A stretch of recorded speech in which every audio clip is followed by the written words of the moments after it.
Assalamualaikum warahmatullahi wabarakatuh. Puji syukur kehadirat Allah Subhanahu wa Ta'ala yang telah melimpahkan rahmat dan karunia-Nya kepada kita semua, sehingga saya di sini dapat mempresentasikan dengan sehat walafiat. Selanjutnya yang saya hormati Bapak Dr. Hanif Al-Kadri, SPD MPD, selaku dosen mata kuliah Manajemen Humas. Di sini saya akan menganalisis video materi yang telah diberikan Bapak. Materinya yaitu fungsi, tujuan, dan lingkup dari manajemen humas atau PR atau Public Relation. Baiklah, langsung saja saya mulai, yaitu fungsi dari Public Relation PR atau humas. Fungsi dari PR atau Public Relation bagi sebuah organisasi, lembaga perusahaan, termasuk perguruan tinggi sebagai lembaga pendidikan, yang pertama, jelas fungsinya adalah membina hubungan baik antara organisasi atau lembaga dengan khalayak atau publik yang disebutkan dan dijelaskan salah satu contoh, salah satu bentuk bagaimana hubungan itu perlu dibina dan yang punya tanggung jawab besar di setiap lembaga public relation ini mereka yang berada di pekerjaan, tapi mereka punya kedudukan yang tidak kecil tapi besar. Bahkan kalau secara internasional mereka akan hampir satu level dengan pimpinan tertinggi dari perusahaan itu dalam konteks bisnis. Tapi kalau kita analisis satu demi satu tugas mereka, sebab sebuah lembaga hancur atau berkembangnya itu di sebuah lembaga justru memang ada di tangan mereka. Data dan fakta terhadap lembaga, apa yang terjadi, bagaimana memunculkan citra, bagaimanakah buruk sudah terlanjur terjadi harus dibenahi dan diperbaiki, bagaimana mereka menginterpretasikan kondisi-kondisi yang sebenarnya terjadi untuk kemudian dibenahi dan dibicarakan bersama, mengambil kebijakan di lembaganya untuk diperbaiki agar sampai ke hal lainnya, baik internal maupun eksternal. Sesuai dengan fakta. Ingat, salah satu yang membedakan public relation dengan konsep lainnya seperti iklan, marketing, atau dan lain-lain adalah mereka menjual fakta, bukan cerita. Kalau kualitasnya A, maka harus sampai ke tangan publiknya A. Karena sedikit saja rusak, citra secara keseluruhan dari fungsi pertama dari public relation ada di sebuah lembaga atau organisasi adalah untuk menjaga hubungan yang baik dengan para publiknya. Fungsi yang kedua adalah tugasnya yang paling berat, yaitu mengidentifikasi opini masyarakat, opini organisasi, dan opini mereka yang menjadi publik tadi. Ini perlu diidentifikasi, misalnya lembaga pendidikan A atau perguruan tinggi A ada indikasi bahwa kita kecil sekali presentasinya diterima di dunia kerja atau industri. Untuk itu, maka tugas PR yaitu mengidentifikasi itu, menganalisis fakta-fakta lapangan, data yang sebenarnya harus dikumpulkan dan perlu diidentifikasi, atau justru mengidentifikasi ini seberapa hebat, seberapa baik pandangan masyarakat terhadap lembaga kita. Ingat, jangan terlalu percaya diri. Itu sebabnya langkah pertama tadi adalah fakta empirik. Maka ingat yang perlu diidentifikasi oleh mereka-mereka yang bertugas sebagai public relation sebuah lembaga.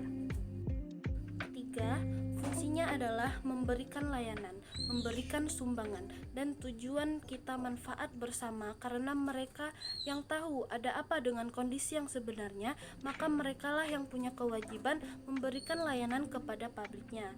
Misalnya, kita masih berbicara sebagai konteks perguruan tinggi tadi, atau organisasi atau lembaga perguruan tinggi, lembaga pendidikan. Salah satu publik internal kita adalah mahasiswa, maka kewajiban bagi lembaga memberikan layanan super prima kepada mahasiswa supaya mereka nyaman, mereka punya cerita baik untuk sampai lagi ke lingkungannya, sehingga muncul mahasiswa aksen-aksen berikutnya di tempat kita.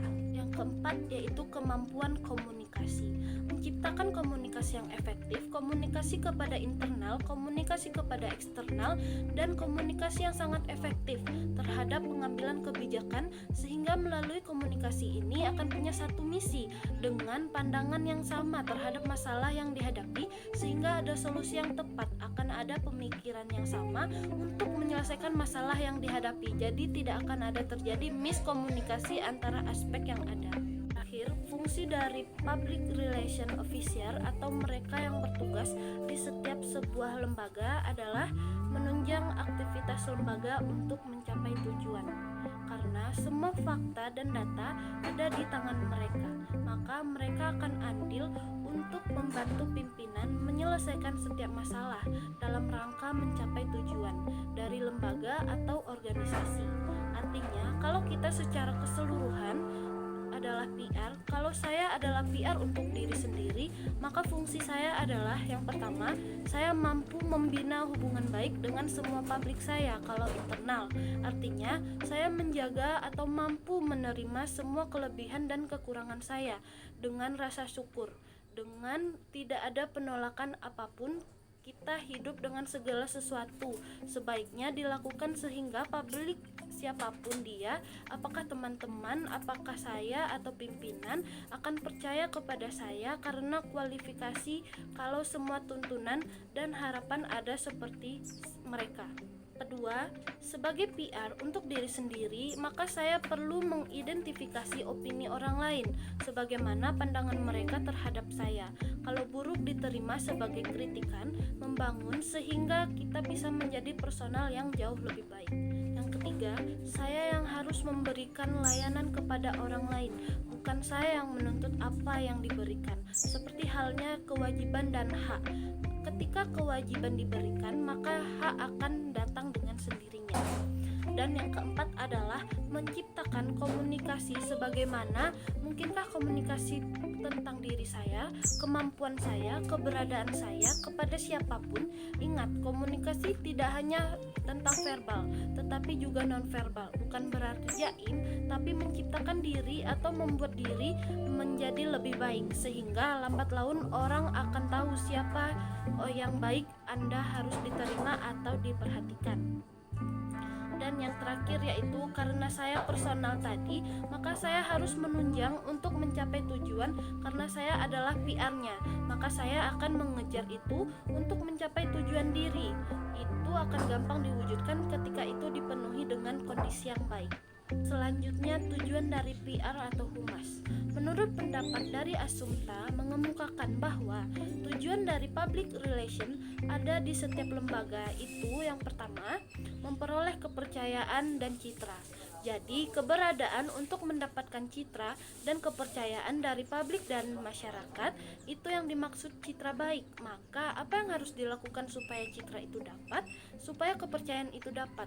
Maka, yang dilakukan yaitu melakukan hal tersebut dengan sebaik mungkin. Yang kedua, menciptakan opini tadi menjadi salah satu tujuan. Menciptakan opini yang baik tentang lembaga, tentang organisasi kepada siapa? Kepada masyarakat dan publik bagi internal ataupun eksternal punya opini yang baik terhadap lembaga.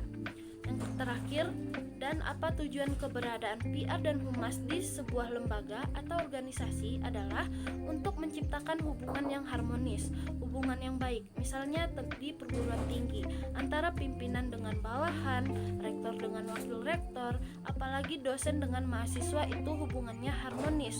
Tidak ada pemikiran-pemikiran negatif terhadap segala sesuatu. Misalnya dosen tidak masuk, anak-anak bisa berpikir positif.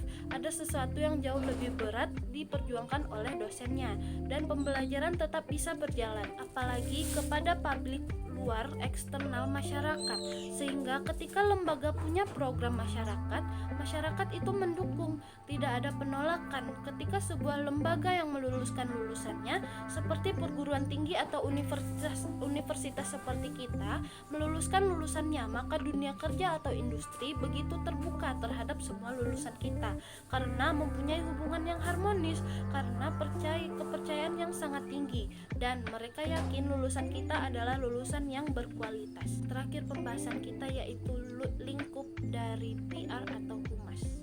Lingkup atau deskripsi tugas dan pekerjaan dari humas atau public relation yang menyebutkan yang pertama adalah writing and editing.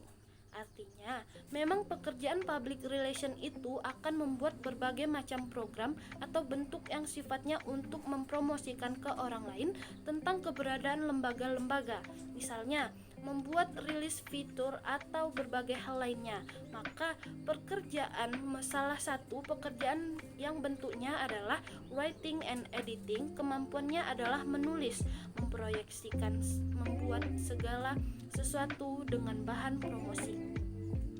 Yang kedua yaitu word as description. Itu adalah menghubungkan media mulai dari cetak, kalau sekarang kita yaitu media online, dengan niat agar supaya jurnalis semua berita positif kepada perespon. Sebab salah satu tugas mereka adalah hubungan atau media relation.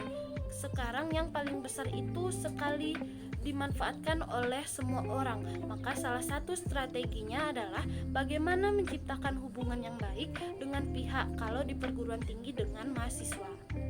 Ini tugas yang paling berat sebenarnya dari tugas PR dan humas, yaitu research atau penelitian.